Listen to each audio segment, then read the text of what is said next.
సాధారణంగా పెళ్లిళ్లు శుభకార్యాలు అనగానే ముందుగా గుర్తొచ్చేది బంగారమే. అంతగా మన సంస్కృతి సంప్రదాయాలతో ఈ లోహం ముడిపడిపోయింది. అంతేకాకుండా పెట్టుబడి పెట్టాలనుకునే వారికి కూడా పసిడి మంచి సాధనం.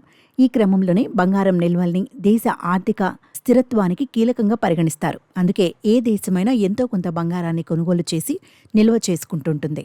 అయితే ప్రస్తుతం బంగారం నిల్వలు అత్యధికంగా ఉన్న దేశాల జాబితాలో అగ్రరాజ్యం అమెరికానే అగ్రస్థానంలో ఉంది. ఈ దేశంలో ఏకంగా 8,133 టన్నుల బంగారం అంటే మొత్తం 81 లక్షల కిలోలకు పైగా పసిడి నిల్వ ఉందని నివేదికలు వెల్లడిస్తున్నాయి. ఆ తర్వాత జర్మనీ 3,352 టన్నుల బంగారం నిల్వలతో రెండో స్థానంలో ఉంది.